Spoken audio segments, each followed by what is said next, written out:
مانا نہ ہمارے جو یہ علماء جن کے حوالہ جات میں نے دی انہوں نے اس کو ثابت مانا۔ مرزا جلمی اس کو زبردستی کہتا ہے کہ یہ بریلیوں کا بنیادی عقیدہ ہے، جبکہ یہ واقعہ ثابت ہی نہیں سرے سے۔ رہ گیا سبا سنابل کی اعلیٰ رحمۃ اللہ کا اس کی تعریف کرنا، تو اس سلسلہ میں نے الزامی جواب مرزا جلمی کو دیا تھا کہ مرزا جلمی نے ایک کتاب کی تعریف کی ہوئی ہے اور اس کتاب کے اندر جھوٹے واقعات موجود ہیں، جھوٹی اور ضعیف روایات موجود ہیں۔ نہ صرف تعریف کی ہے بلکہ اس کے بارے میں یہ کہا ہے کہ نبی پاک صلی اللہ علیہ وآلہ وسلم کی بارگاہ اقدس میں یہ کتاب پیش کی گئی، نبی علیہ السلام نے اس کتاب کو پسند کیا، اور وہ کتاب ہے تبلیغی جماعت کے طارق جمیل کی گلدستہ اہل بیت۔ گلدستہ اہل بیت کی مرزا جلمی نے تعریف بھی کی اور نبی کریم علیہ السلام کے حوالے سے خواب بھی مرزا جلمی نے بیان کیا۔ جب مرزا جلمی سے پوچھا گیا کہ اس کتاب کے اندر تو جھوٹے واقعات موجود ہیں، ضعیف روایتیں موجود ہیں، تو مرزا جلمی نے اس کا جواب یہ دیا ہے کہ کسی کتاب کی تعریف کرنے کا یہ مطلب تھوڑی ہے کہ اس کا ہر واقعہ یا ہر بات درست ہے۔ اگلا سوال ہے جی کہ آپ نے مولانا طارق جمیل صاحب کی ایک کتاب ہے گلدستہ اہل بیت، اس کو پروموٹ کیا ہے، حالانکہ اس کتاب کے اندر بھی سیدنا حسین علیہ السلام کی طرف منسوب وہ جھوٹا افسانہ ہے جس میں 3 شرائط کا ذکر ہے، اس حوالے سے آپ کیا کہتے ہیں؟ میرے بھائی میں تو مشکات المصابیح کو بھی پروموٹ کرتا ہوں، اس کا قطعاً یہ مقصد نہیں کہ مشکات کے اندر جو کچھ لکھا ہوا ہے وہ ٹھیک ہے، ضعیف روایتیں بھی ہیں۔ اگر میں آپ کو کہوں کہ کتب ستہ پڑھیں تو اس میں ترمذی میں تو 30% احادیث ضعیف ہے، تو آپ کہیں جی آپ نے ترمذی پروموٹ کی تھی تو اس میں تو ضعیف حدیثیں نکلی، تو میں نے کب یہ کہا تھا کہ ترمذی میں جو کچھ 2 گتوں کے درمیان لکھا ہوا ہے وہ ٹھیک ہے؟ وہ سر ایک ہی کتاب ہے اللہ کی کہ جو 2 گتوں کے درمیان سب کچھ ٹھیک لکھا ہوا ہے۔ باقی اپنی تھیم کے اعتبار سے وہ ایک اچھی ایفرٹ ہے گلدستہ اہل بیت۔ باقی اس میں یہ بھی بتایا تھا کہ مولانا طارق جمیل صاحب کو کسی نے یہ بتایا کہ نبی الاسلام خواب میں آئے ہیں اور انہوں نے اس کتاب کو پسند فرمایا۔ اس کا قطعاً یہ مقصد نہیں ہے کہ نبی الاسلام نے کوئی چیز پسند فرمائی ہے تو اس کا یہ مطلب ہے کہ 100% اس میں سب کچھ ٹھیک لکھا ہوا ہے۔ کسی کو پسند نہ پسندیدگی کا معاملہ 100% نہیں ہوتا۔ اگر آپ کو کوئی بندہ پسند ہے تو کیا آپ اس کی 100% عادتوں کو پسند کر رہے ہوتے ہیں؟ نہیں، چاند ایک باتیں آپ کو اچھی لگ رہی ہوتی ہیں۔ یہ اپنی زبان سے کہا، تو مرزا جلمی کے ہاں یہ بات تسلیم شدہ اور مرزا جلمی کا یہ مسلمہ ہے کہ کسی کتاب کی تعریف کرنا اس کی ہر بات کی تعریف نہیں ہوتی۔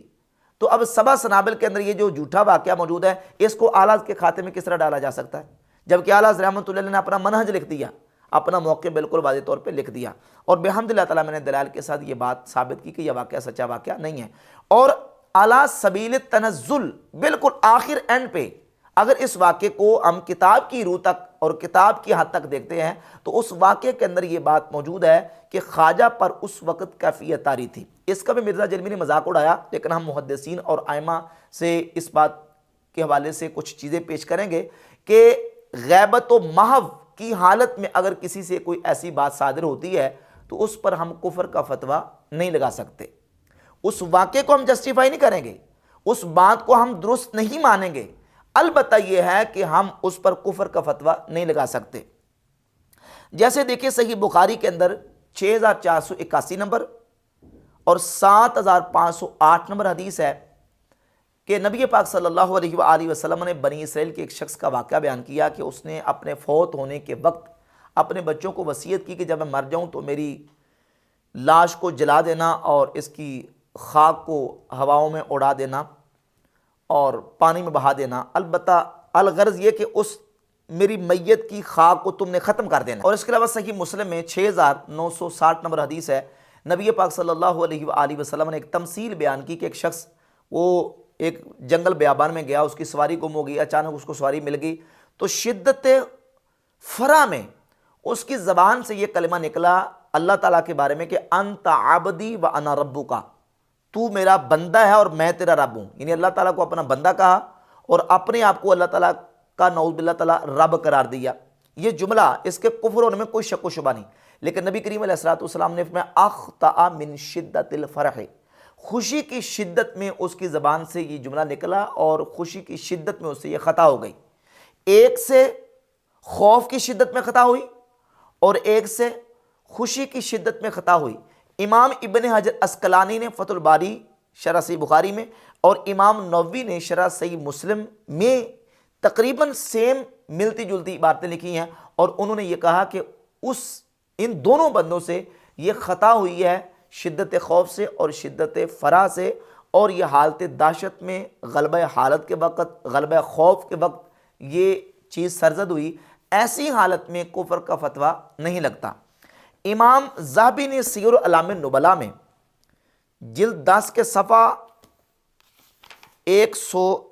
264 پہ جہاں سیدنا بایزید البسطامی رحمۃ اللہ کا تعارف لکھا،